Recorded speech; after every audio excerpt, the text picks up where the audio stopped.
نحمده ونصلي ونسلم على رسوله الكريم أما بعد فأعوذ بالله من الشيطان الرجيم بسم الله الرحمن الرحيم. Moving on to the next ayat of Surah-Al-Baqarah. Allah subhanahu wa ta'ala says بعد أعوذ بالله من الشيطان الرجيم وإذ قال ربك للملائكة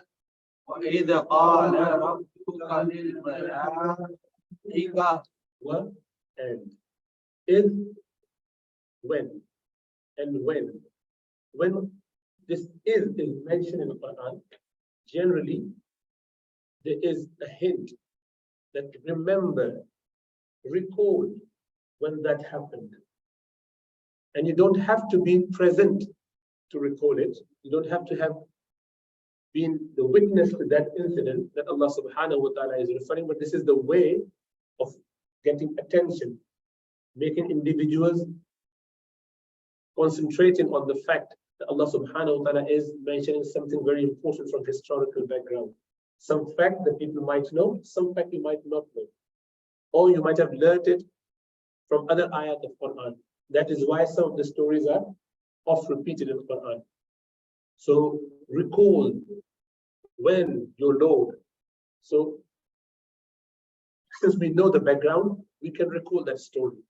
So what and is remember or recall, realize, is actually means when, but that's hidden, implied meaning there. So and when, qala, he said, third person. Qala is used for any third person, male. So he said. Who is that?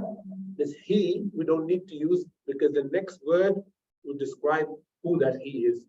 So qala rabbu, rabb, your Lord, rabbu ka, your Lord, ka, you. So your Lord. And recall when your Lord said, qala, he said, your Lord said, li to al-malaika, to the angels. So recall when your Lord said to the angels.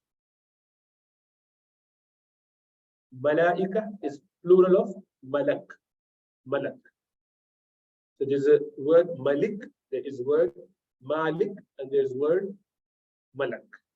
Malik and malik have similar meaning, with subtle differences, but general similar meaning of being owner of something. Malak, angel, with fatha. So in our culture, sometimes you say Malak Sahab. It's not Malak Sahab. He's a shaitan sometimes. Allah knows. I hope not, I'm just joking. You know, that might not be the best angel person that you want to call him angel, but Malak is not the word to be used for human beings, actually Malik Sahab. Okay, so leave Malik Sahab and Malik Sahab. No, disregard to someone who might have that surname. Inni ja'ilun fil ardi khalifa. Inni ja'ilun fil ardi khalifa. So inna, indeed, and the ya at the end denotes myself, mutakallim. So indeed I. So Allah is saying to angels, indeed I, ja'ilun, I'm about to create. I'm the creator. I'm planning to make. I'm going to create fi in al-ard, as actually earth is from this ard. That's where this is derived from. The earth. So I'm going to create in this earth, in the earth, khalifatan, a vicegerent, khalifa, someone who comes after. Someone who is subordinate, someone who is appointed with some task on your behalf. When you're not present there, when you're not practically there, you ask someone else to just lead the prayer, for example. That becomes your Khalifa.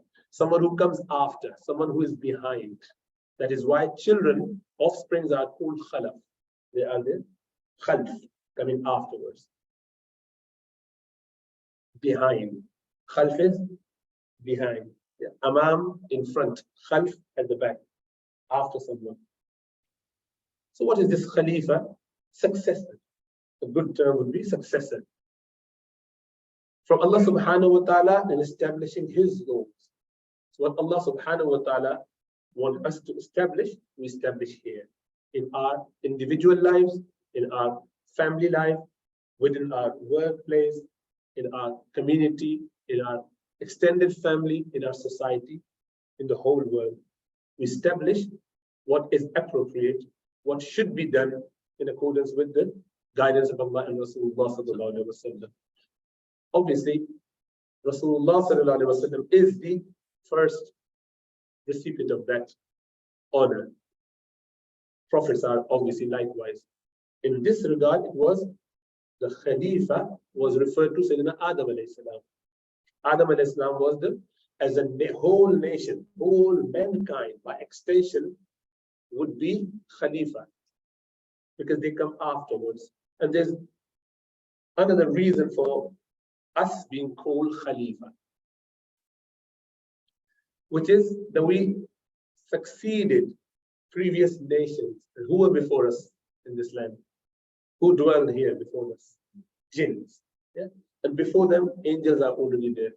The earth was generally inhabited by the jinns, and they were made of fire. Ibn Kathir, in his famous tafsir, said, the people, قَوْمًا يَخْلُفُ بَعْضُهُمْ بَعْضًا قَرْنًا بَعْدَ قَرْنٍ وَجِيلًا بَعْدَ جِيلٍ. People who come one after the other. So we are called Khalifa because we come as a group, nation after nation, people after people. We continue in that way. And that is why Allah mentioned, to explain this meaning of Khalifa, وَهُوَ الَّذِي جَعَلَكُمْ خَلَائِفَ الْأَرْضِ.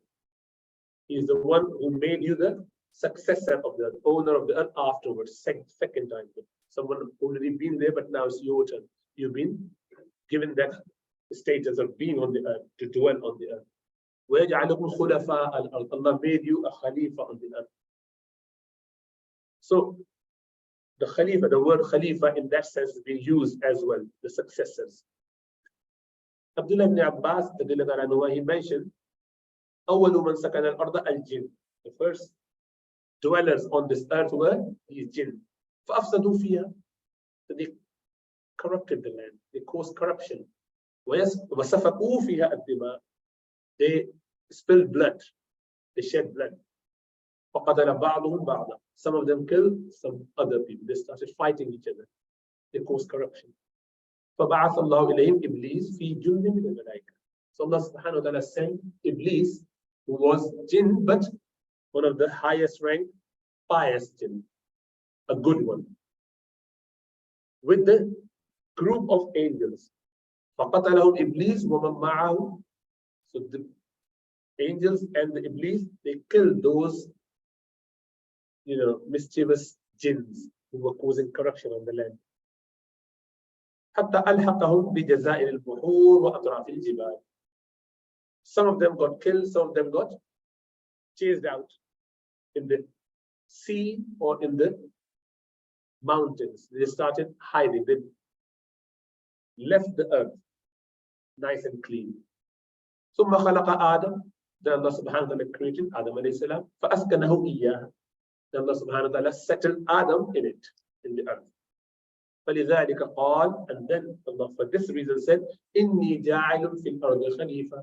I'm going to appoint someone as a successor of the previous nation, which was jinn.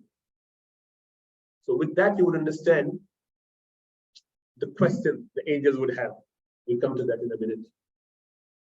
Fil Ardi Khalifa, Imam Baghawi, he explained the other points, which is أي بدلا منكم ورافعكم إلي. That I would replace you, Lord, with this Khalifa.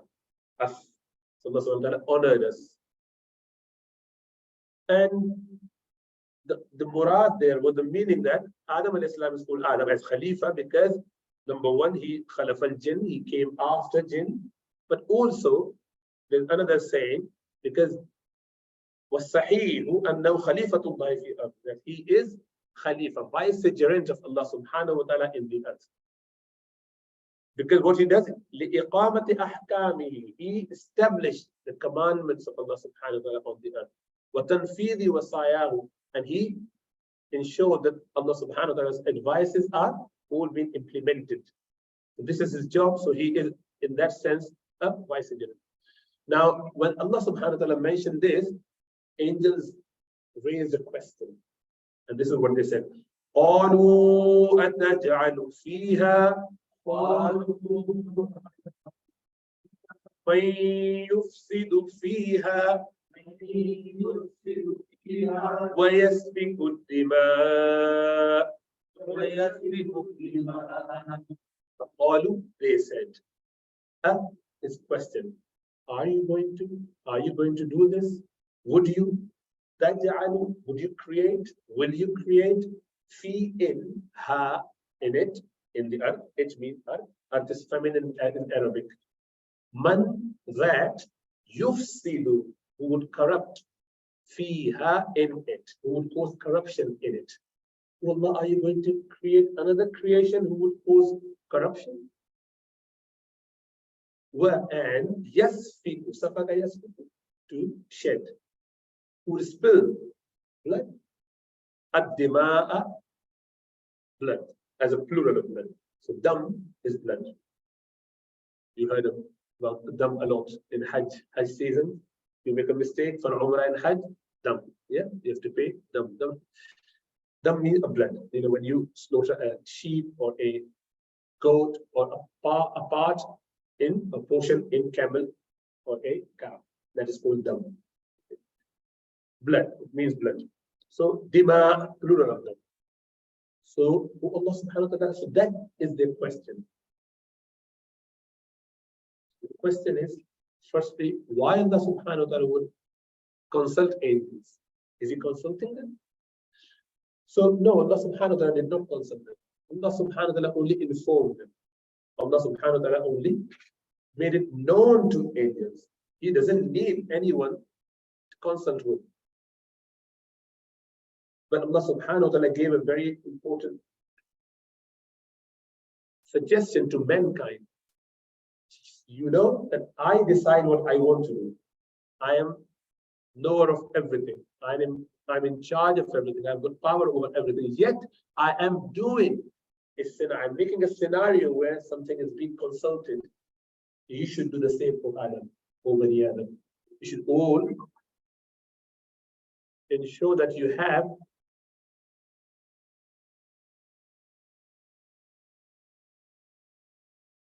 to ensure that you do consult as well. وَأَمْرُهُمْ شُورَى بَيْنَهُمْ. The matters are discussed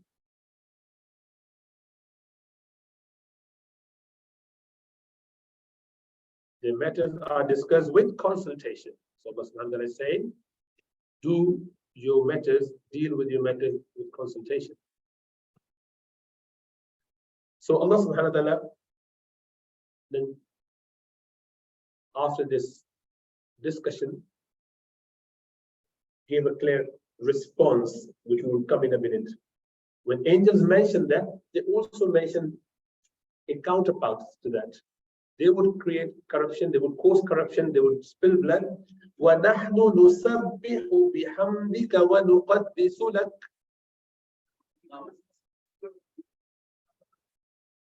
وَنَحْنُ, while, نحن, we, wa here is حالية. While we are, نُسَبِّحُ, we do glorify you, we do tasbih of you, بِحَمْدِكَ, with your hamd, with your praise, wrapped with your praise. مُتَلَبِّسِينَ بِحَمْدِكَ.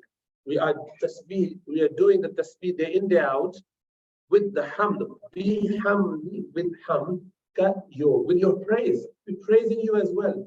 وَأَنْ نُقَدِّسُ, and we sanctify you. Laka, for you. We do all that. So why you want this new creation? Allah subhanahu wa ta'ala responded, قَالَ إِنِّي أَعْلَمُ مَا لَا تَعْلَمُونَ.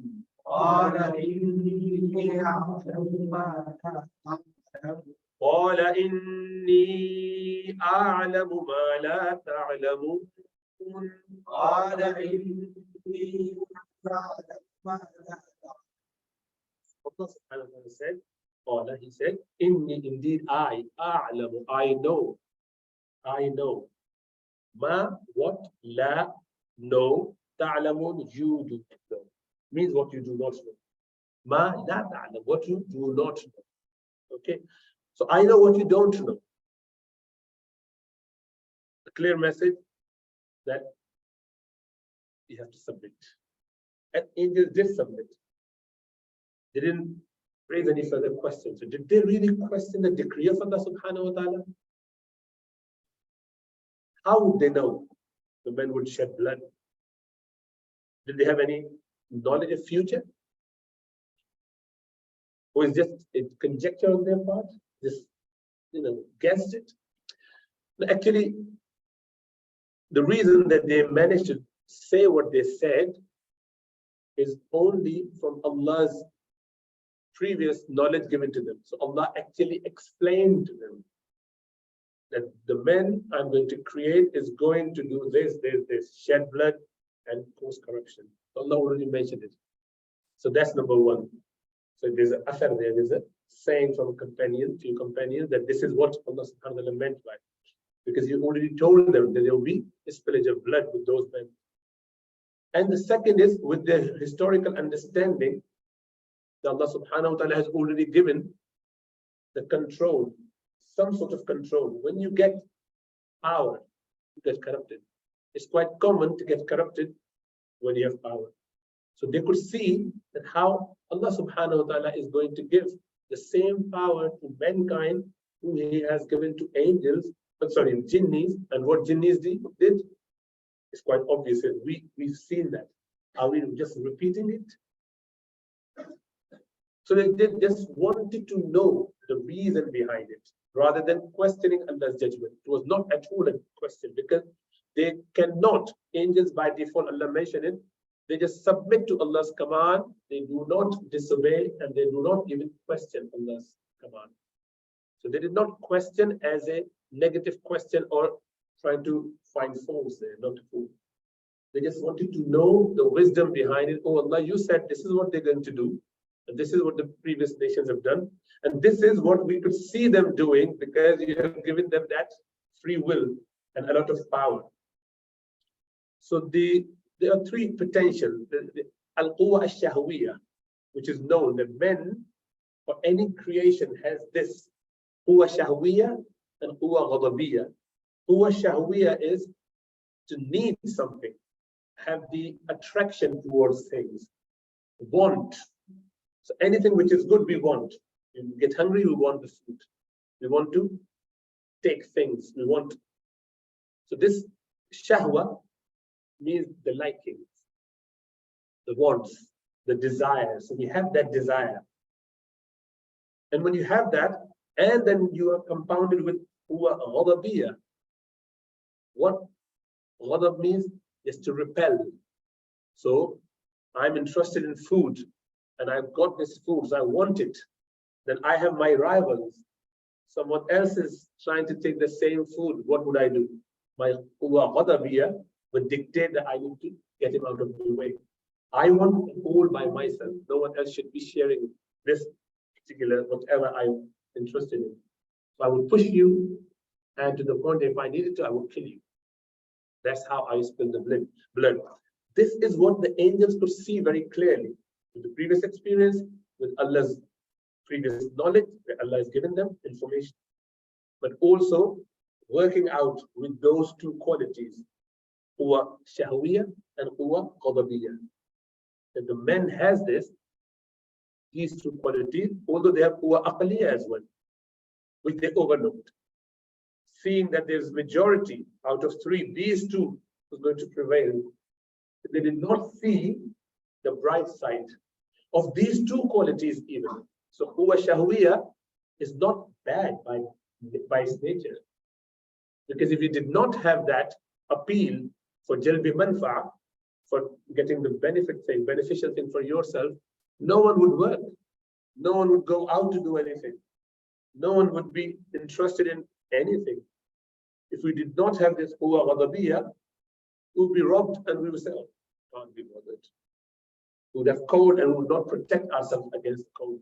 We would not want to have houses. So if we did not have that want and sort of attraction and repulsion, attracting and appealing to things which are going to be beneficial and repelling things which are harmful, if we did not have that, we would not be able to live a decent life. In fact, no life. Because this is the quintessential need of a core interest in any human being or any creation, to be honest, even animals. You have to have that. Except that through aql, we can balance it. And men can balance it. And this is why with these two attributes, with these two potentials, with these two quwwah, man has done fantastic work. Man has come to the level, of wilayah, Allah subhanahu wa ta'ala, friendship to Allah subhanahu wa ta'ala, despite all what they had. And prophets are the best example of that. They have controlled it in such a way that there is no way one can match. Even angels cannot match. This is why the angels who were part of, any of the support to mankind, they have had higher rank. So the angels who were in the battle of Badr are considered to be better than the angels who did not take part in that, only because they did something to support. So mankind as a whole is way better. There's consensus. Prophets, all the prophets are better than all the angels, including Jibreel. Other mankind, other human beings, if they're good and pious, are they better than all the prophets? There's difference of opinion. So the most correct view is that no, not to Jibreel and the famous ones and the major ones, but other common angels, mankind are better. This is why one of the poets, he said that farishte se behtar hai insan banna, magar isme lagti hai mehnat zyada. It's hard work, but this is better than being angel. Because angels are not designed to cause any or do anything haram or wrong. Allah doesn't get appeal to that. Allah subhanahu wa ta'ala doesn't like that much, because they're created for not doing anything anyway. The actual thing is that you have the ability to commit a sin and yet you control it for the sake of Allah. To have a negative thought and you just control it, following the way of Rasulullah sallallahu alaihi wasallam. You feel like doing something. That is why a person who has attraction to music, for example, but he doesn't listen, he's more rewarded than the person who has got no taste for it. The person who is noble human being, not castrated, is way better than the person who has that desire and yet he controls himself. That is why small kids, when they're not pubertal, there's no reward for them. There is reward, like in a tick box type reward. They're not mukallaf. They're not entitled for any reward or any punishment. They're like just whatever. It only happens when they come to the age of discernment, puberty, intellectual ability. That is why a majnoon, even if it's pubertal, if he's majnoon, he can't think about that. No blame. These are not, Allah is not interested in that. What Allah is interested in, when you have the ability to do something and yet you don't do in order to please Allah subhanahu wa ta'ala. You control yourself. That is why one of the companions, when he came, Ya Rasulullah sallallahu alaihi wasallam, allow me to castrate. He wanted to become khassi. Rasulullah said, no, it is not allowed. It is not allowed. You have to be patient. You have to control yourself. That is the demand. That is what we are testing. All the desires, all the whims. Yeah, obviously you try to minimize the exposure, minimize all the attractions and distractions, yet you still have to control that shahwa. Balance it with your, i'tidal. I'tidal means the middle ground. Not kill it, but maintain it to the middle ground. Ghadab, you have to have it, but to the decent level. Not overdo or underdo it. The i'tidal is required in both of those, and aql helps to control that. That is what we have as human beings. So angels could not see how could someone have these opposite qualities and yet they can become stable, because they haven't tasted any of that. They are unaware how could you do that? So then Allah subhanahu wa ta'ala initially gave them a clear answer that I know better than you. I know what you don't know. And that was the answer, enough. And angels obviously realized that.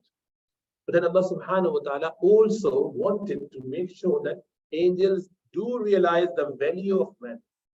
They would listen to me, and they did, but they would not understand the sublime level of mankind.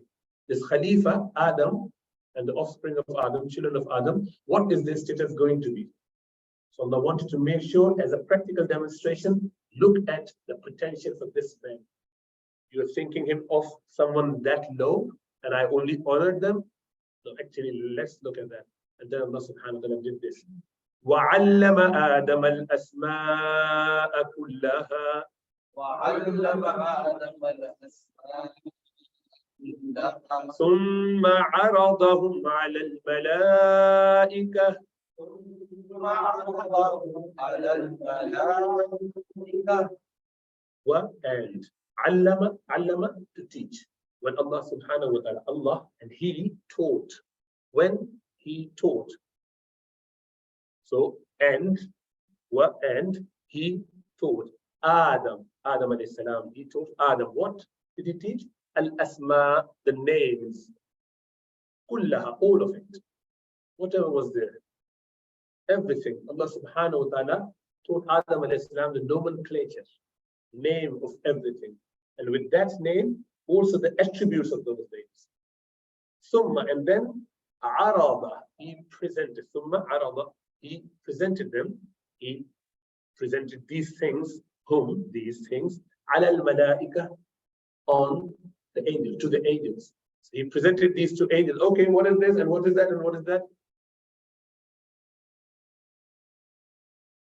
Then Allah says, فَقَالَ أَنْبِئُونِي بِأَسْمَاءِ هَؤُلَاءِ فقال أنبئوني بأسماء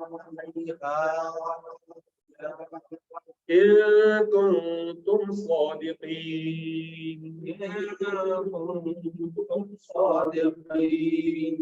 So then قال, He said, Allah said, أنبئوا, explain to me, advise, tell me, أنبئوا, give me the news, or give me the information, inform me, me, tell me, explain to me, be of asma'i, of names of haula, all of these.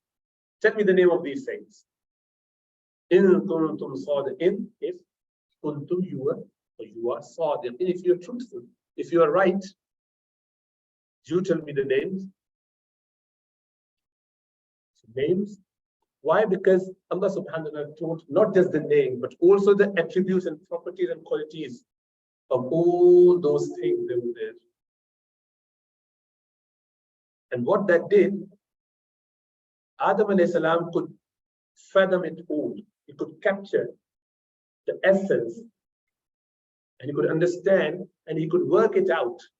If something is cold, this is ice and it's cold. What does that mean? I need to use it with some caution. Can't be just sitting there. This is hot and it is fire, it can burn. So what do I do? I'm not going to be very good. But they could very easily, Adam alayhi salam could work out all the different rulings, all the ideas with all those names that he heard, the attributes he heard. So he just picked them, he memorized it, he intellectualized it, internalized it, and he made a lot of conclusions, beneficial conclusions from those, lateral thinking. So he intellectualized all of those.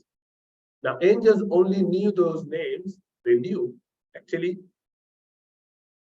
there's a point whether why Allah subhanahu wa ta'ala taught Adam and not the angels. Actually, Mullah Shukri Khan mentioned a very beautiful concept. Allah didn't say that He didn't teach angels this before. It actually befits that Allah already told angels about that way before and even at the same time. And Allah didn't say that we told Adam in private. So Adam is there. Allah taught Adam while He's teaching, angels are present. They heard it all. They were sitting there in the classroom. And yet, They couldn't, you know, get the gist of it or the core of it. Adam and Islam did. And this is why it's only fair, obviously. And then either angels knew it from before or they were the recipient of the knowledge that Allah subhanahu wa ta'ala told them. He could understand, they couldn't. And that was a very clear proof. And the reason for that is angels are not created to know some of the attributes anyway. For example, Adam and Islam also knew Allah's names and attributes. For angel to understand that, it is difficult. Why? But Allah is Raziq or Razzaq. Allah is the provider of food. So what does that mean? What is the benefit of that? What is the significance? Angels need anything? They don't need anything. So they wouldn't understand why to create, to give life or to give you death. How would angels understand that? Because they cannot experience it. They don't die. They would die right at the end, but they don't die. This is not their normal experience. We know what death means because we all have seen people dying. We've all seen people coming to the world. We've seen people starving of food, suffering from certain afflictions. So Allah is Allah, Allah is Al-Nafi', the benefited, the one who benefits. How would angels perceive all of that? They may know the meaning, but they cannot understand the deeper understanding or the meaning of those words, those names and attributes of Allah subhanahu wa ta'ala. Because for them, it was completely inexperiential. They would never be able to experience such things, sufferings, hardship, labor. You know, when giving birth, they don't know. They don't know what crying means. They don't know what laughing means. They've not seen that. Well, they've seen, but they don't know what it is. They say, yeah, he's laughing, what does that? Like any animal looking at you, you're laughing. You ask, you keep that parrot or bird or your rabbit in front of you, keep smiling and laughing. He's not going to budget. He's not going to laugh back at all. Whereas with a human being, you try and you keep laughing, they would very soon laugh back. It's quite natural. You smile, people do smile back because they could see. Even if you don't know why he's laughing, you can actually just laugh. It's so contagious, isn't it? Then you laugh and then someone laughs. There must be something he's laughing. There's some tickling happening. You feel ticklish when someone laughs. What is this? Just tell me. And they would start laughing the same way. Animals can't do that because they don't experience. They don't know.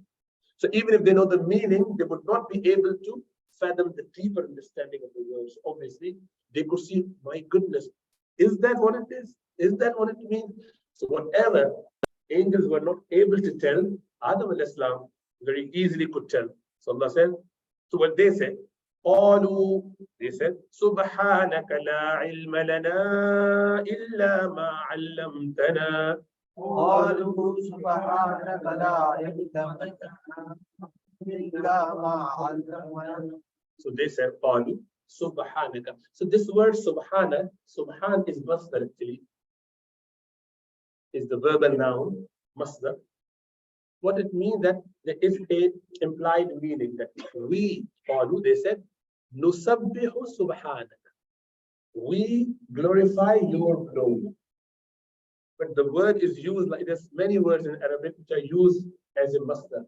Subhanak, your glory. They said your glory. That's exactly what it means. Means you are glorified. We glorify you. That's the meaning, implied meaning. But the literal meaning is Subhana is glory, ka you, your glory. So if you just have word-to-word translation, you might find, what does that mean? They said your glory to God. We glorify you. Okay, that's the meaning, implied meaning. La, no ilm, la, lana, for us, la, na, for us. Okay, la means for, na, us. So no knowledge for us, no ilm for us. We haven't got any knowledge. Illa, except ma, what, allamta, you taught, na, us. Complete submission. Ya Allah, we don't know. We only know what you told us. You gave us the names, we know the names. Don't ask about the attributes. Don't ask about the relationship between the two, about how to extract further multiple meaning from the same. The red and green you mix together, it becomes some other color. We won't be able to do it. Oh, but we are only angels. We just are aware of what you tell us. It's like you put the information, they can just regurgitate it. Not more than that. إنك أنت العليم الحكيم. Inna, indeed, ka, you, anta. Again, emphasize. They're emphasizing, saying, indeed, you are Al-Alim, all-knowing. Al-Hakim, the most wise. Fa'il, on this specific mushabba. So they just, surrendered straight away, saying that we have no idea, Ya Allah. You know. You know. So the next ayat would just clarify what then happened. Allah subhanahu wa ta'ala presented the same thing to Adam alayhi salam. So, okay, Adam, come on. And then Adam alayhi salam very easily gave the name, attributes, everything. And they were like, wow, how does he know all of that? Allah says, see, I told you that I know more than what you know. And then Allah subhanahu wa ta'ala commanded them. So the idea behind this episode was to give the status of Adam alayhi salam in such a way that the angels do appreciate that level and then submit to it. They would have done that if Allah commanded them anyway. Sometimes, if you demonstrate their, superiority, the people do tend to take it more seriously. So this is obviously a guidance for us. So when we are here, especially in the context of us being parents, older brother, teacher, lead by example. Try to make sure that you do give them some sense behind it. Not because unless you do it, they should not obey you. They should obey you regardless. Children should obey their parents. But if you don't do that, see how Allah subhanahu wa ta'ala is giving that clear reason behind his action that he doesn't need. So if you are one of those fathers who would like to just dictate and people should just obey, ideally, yes. If you are like Ibrahim alayhi salam and your son is like Ismail alayhi salam, then they should just obey. Change your doorstep. And he did. But not for us. We are not of that caliber. We haven't got that. So we should try and convince them, give them a clear understanding behind your ruling, what you want them to do. Why is that? And many a time, we don't do that. And we get very agitated if they don't listen. So that's their problem. They shouldn't do that, but they do. So when Allah subhanahu wa ta'ala is giving the reasons behind it, you say that, since I'm saying you should accept it, but let me give you the reason behind it. So they understand. You've done 4 or 5 times clear reasoning. You've given them, you know what, 6 times they're not going to ask. They will just submit. Because they've seen your wisdom. They've seen that you're intelligent. They've seen that you know what you're talking about. You're not saying it because you want to show your dominance. You're saying it because there is a good in it. There is a reason behind it. And I have seen it in all different scenarios. You give them clear reason 50%, 30%, 40% of times. The rest of the time, they said, can't be bothered. Because you're going to lecture me on this. You would give me 15 minutes explanation. I don't have time. I would rather spend that time on my phone. I accept what you say. And that's the whole idea. But they will come through that route. So make sure that you use this tool for your children. Even if they're very, very small. Always come up with some reason. Oh, actually, this is the reason. No, this is the rule. You do not go out after this time.